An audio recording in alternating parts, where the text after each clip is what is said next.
Shiva Baby is about a college girl who attends a Jewish funeral service with her family when she runs into her sugar daddy and ex-girlfriend.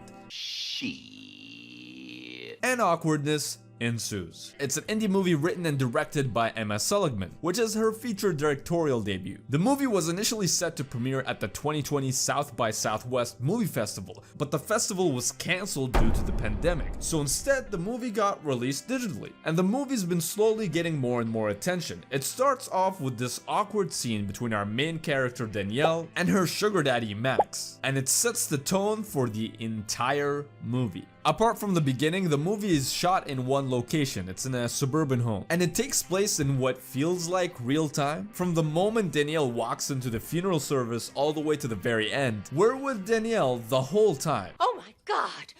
The whole time!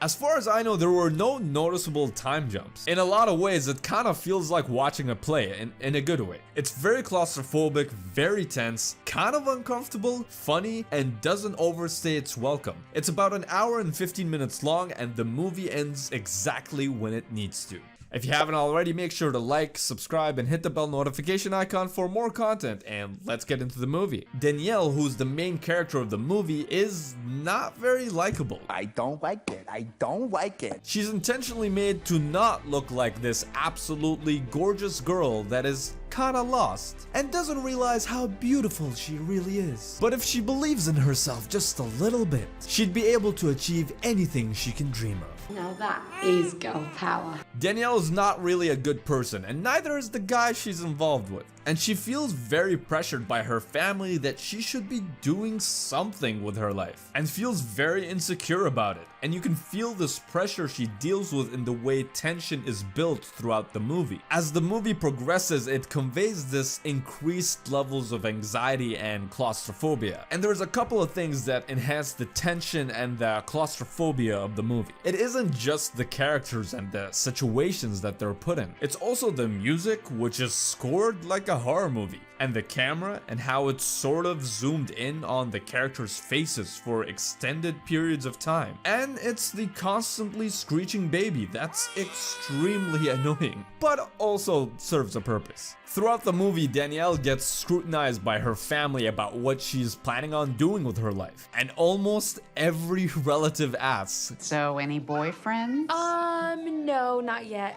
You have a boyfriend? No. Her family is very judgmental. Every room she goes into, she's trying to avoid these questions, but people are constantly asking her the same questions throughout the movie. She feels like she's a disappointment compared to the rest of the family. Disappointed!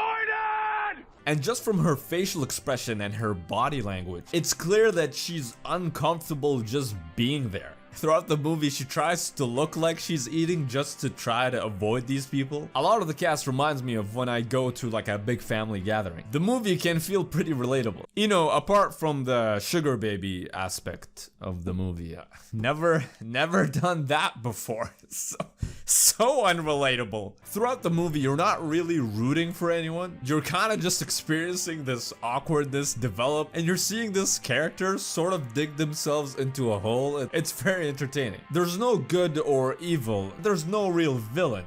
At least not in the traditional sense. All the performances were great. I definitely recommend it, and I really hope this movie gets a lot more attention, and I think it will. It's starting to pick up now. I've been watching so many big budget blockbuster movies and TV shows lately. I've been watching a lot of Godzilla, a lot of The Falcon and the Winter Soldier, so it was extremely refreshing to watch something that didn't involve big monsters or superpowers. If I were to rate this movie, I'd give it 2 dozen bagels. And what did you guys think of Shiva Baby? Let me know in the comments below. I'd like to hear your thoughts. And if you haven't already, make sure to like, subscribe, and hit the bell notification icon for more content. And consider supporting me on Patreon as well. Thank you guys for watching, and as always, peace out.